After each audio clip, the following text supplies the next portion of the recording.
एक आदमी अपनी सुंदरता के बल पर सितारों के अंदर सफलतापूर्वक घुसपैठ करता है, जिससे माँ गोरिल्ला उसे अपने पति के रूप में पहचान लेती है। एक हिप्पो दंपत्ति नदी में खेल रहा है। वह एक तरफ बेवकूफ बनकर खड़ा है, अपनी दोनों कानों को हिप्पो की तरह हिलाते हुए। जब वह छोटे चूजे को भूखा देखता है तो उसकी मातृ भावना जाग उठती है और वह उसे खाना खिलाने लगता है। फिर ध्यान से चूजे का मुंह साफ करता है और माँ शेरनी के साथ रात का खाना खाता है। आदमी शेरनी को याद दिलाता है कि भोजन को बर्बाद न करे।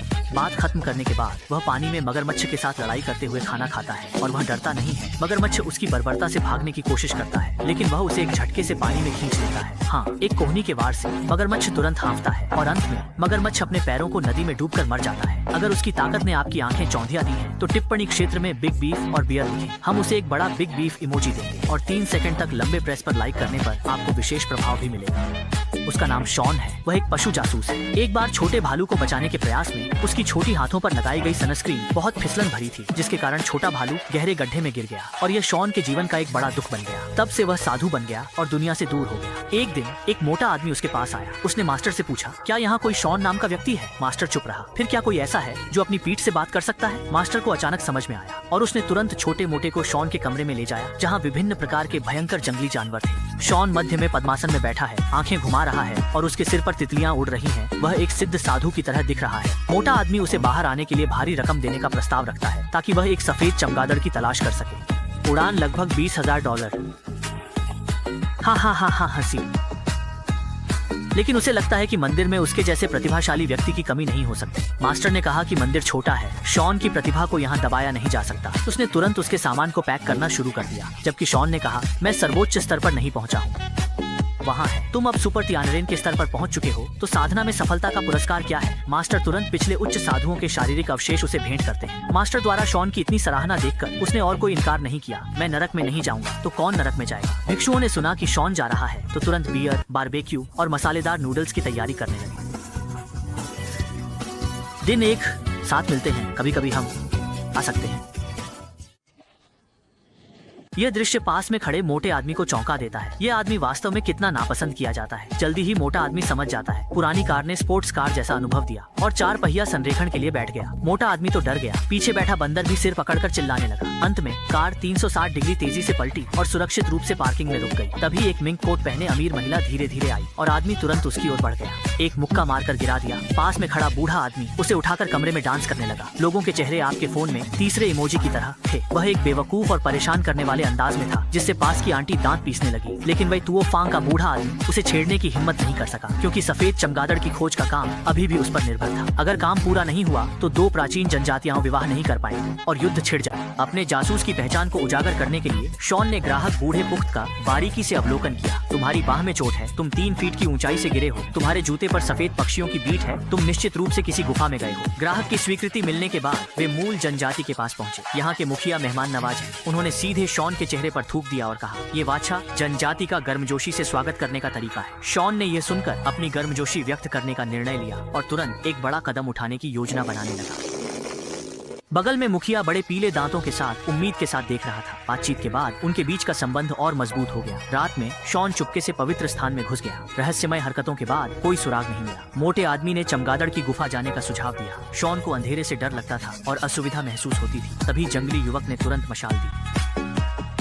फिर वह बड़बड़ाते हुए गुफा में चला गया। उसने उच्च भिक्षु के शरण की प्रार्थना की, लेकिन ऐसा लगता है कि उच्च भिक्षु वहाँ नहीं थे, जिससे वह डरकर तेजी से बाहर भाग गया। लेकिन उसे एक लाभ मिला। यह पंख जेलर के पालतू डिंगडिंग के पंख के समान था। पहले का जेल बंद हो गया था और जेलर अब वन्यजीव पार्क का प्रमुख बन गया था। उसकी गतिविधियों पर नजर रखने के लिए शॉन ने गोरिल्ला के अंदर घुसपैठ की, शेर के साथ रात का खाना खाया और यहाँ तक कि नकली गैंडे के पेट में छिपकर गुप्त रूप से निगरानी की। तेज धूप में गैंडे के पेट में अत्यधिक गर्मी थी। महत्वपूर्ण क्षण में एकमात्र पंखा खराब हो गया और उपयोगी जानकारी मिलने के बाद जेलर ने पहले ही वहाँ से चला गया। वह दरवाजा खोलकर ताजा हवा में सांस लेना चाहता था, लेकिन दरवाजे का हैंडल खराब था। हाँ, इस समय अंदर का तापमान 122 डिग्री था। तभी पीछे के छोटे छिद्र ने उसे आशा दिखाई। एक समूह पर्यटकों ने अपनी गाड़ी रोकी। उन्हें लगा कि मादा गैंडा छोटे गैंडे को जन्म दे रही है, लेकिन उन्होंने देखा कि एक आदमी बाहर निकल रहा है, जिससे उस मोटे आदमी को घिन आने लगी। बेसमेंट में जेलर जानवरों की गिनती कर रहा था। एक बंदर ने स्टन गन लेकर उसे बेहोश कर दिया। जब वह होश में आया तो वह बंधा हुआ था। फिर शॉन ने चाकू और कांटा निकाला और आत्मा पूछताछ की, पर यह तरीका नहीं चला। फिर उसने आंखों के बल जेलर को तड़पाया। जेलर ने आत्मसमर्पण कर दिया। चिड़ियाघर का व्यवसाय खराब था। वह सफेद चमगादड़ चुराकर ग्राहकों को आकर्षित करना चाहता था, लेकिन कोई और पहले ही पहुंच गया। सुराग टूट गया। शॉन ने मूल जनजाति में वापस जाकर जांच जारी रखी। वह दुश्मन के हमले से घायल हुआ, लेकिन वाछा जनजाति के लोगों ने तुरंत उसे बचा लिया। राजकुमारी ने पहचाना कि हथियार बर्बर जनजाति का है। रात में बर्बर जनजाति गा रहे और नाच रहे थे। उन्होंने गोरे आदमी में घुसने का फैसला किया। मैं उससे प्यार नहीं करती, मैं तो एक राहगीर हूँ। हाँ, ये तो पाप है। नया साल मुबारक हो, धन की वर्षा हो और उसकी अमीर परिवार आपको भुला नहीं पाएगा। एक क्षणिक उत्साह में उसने अपना सिर ढकने वाला कपड़ा खींच लिया। आह आह आह, अगली सेकंड और छिपे हुए वाछा जनजाति के छोटे काले व्यक्ति को भी ऊपर लाया गया, लेकिन शॉन और बर्बर लोगों के बीच संवाद में बाधा थी, इसलिए उसने वायसाई छोटे काले व्यक्ति को अनुवादक बनाने का निर्णय लिया। युद्ध नरक की तरह है, हम कभी भी युद्ध की शुरुआत नहीं करेंगे, हम एक लड़ाई के लिए तैयार हैं, तुम नरक में जाओ। हाँ, बर्बर जनजाति के नेता ने कहा कि परीक्षा से उसे मौत से छोड़ा गया। बर्बर की ढेर पर चलते हैं, जबकि शॉन बर्बर को गिराकर उसे सीढ़ी बना लेता है और उसके पीठ पर चढ़कर पार कर जाता है। पानी में लड़ाई के दौरान शॉन ने दूसरे व्यक्ति का ढकने वाला कपड़ा खींच लिया और लाठी से उसे मारा।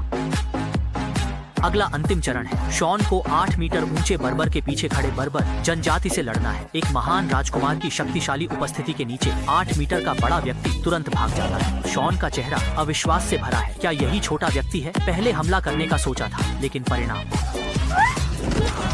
फिर उसने उसके बड़े दांत को जमीन पर घिसा। जब वह उठता है तो उसकी हेयर स्टाइल भी बदल जाती है। शॉन बहुत गुस्से में है, लेकिन गुस्सा भी बेकार है। राजकुमार ने दोनों हाथों से उसे पीटा, जबकि वह कुत्ते की तरह खुदाई कर रहा था, जैसे कि वह रेत में खुद को दफनाने की कोशिश कर रहा हो। शॉन ने जोर देकर कहा कि गति उसकी ताकत है। अगले पल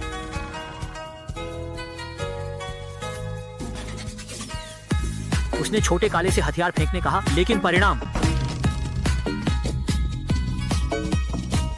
शॉन ने अपनी मजेदार स्वभाव से बर्बर लोगों ने उसे छोड़ने का निर्णय लिया, लेकिन दो जनजातियों के विवाह के दिन सफेद चमगादड़ को नहीं देख सका। बर्बर जनजाति वाछा जनजाति युद्ध करने के लिए तैयार है। जाते समय बर्बर जनजाति ने अपनी गर्मजोशी व्यक्त करने के लिए एक मित्रता का छिपा हथियार दिया। हाँ, दो छिपे हुए हथियारों की तुलना करके शॉन जानता है कि सफेद चमगादड़ को चुराने वाले बर्बर नहीं थे, इसलिए वह ध्यान में जाकर दूर स्थित गुरु से संवाद करता है, जो उसे बताता है कि बौद्ध धर्म का पवित्र वस्त्र सब कुछ मार्गदर्शन करेगा, लेकिन वह पवित्र वस्त्र पहले ही चमगादड़ की गुफा में फेंक चुका है। गुरु की प्रेरणा से उसने सब कुछ समझ लिया। उसने फिर से गाड़ी को स्थिरता से पार्किंग में रोका और अपने क्लाइंट बूढ़े पू से मिला। जब वह चमगादड़ गुफा गया, उसके चमड़े सफेद चमगादड़ मल लगी थी। चोर खुद को पकड़वाने की कोशिश कर रहा था। सफेद चमगादड़ चुराने और दो प्राचीन जनजातियों के बीच युद्ध भड़काने की कोशिश करने वाला लाओ मियाओ है। कारण यह है कि वह वाछा जनजाति की चमगादड़ गुफा पर कब्जा करना चाहता है। चमगादड़ गुफा में प्राकृतिक खाद भरपूर है, जिसका वार्षिक मूल्य 1 अरब है। वह पागल हो गया है और योजना उजागर होने पर लाओपू ने हत्या कर सबूत मिटाने की योजना बनाई। परिणाम स्वरूप एक समूह जानवरों ने अंदर धावा बोल दिया। लाओपू गाड़ी से भागने का निर्णय लिया। शॉन ने एक विशाल पिकअप ट्रक लेकर उसका पीछा किया, लेकिन एक अनजाने में लाओपू की गाड़ी एक बड़े पेड़ से टकरा गई और विशाल पिकअप ट्रक सीधे उसकी कार पर चढ़ गया। अंततः शॉन युद्ध शुरू होने से पहले सफेद चमगादड़ को ले आया, जबकि लाओपू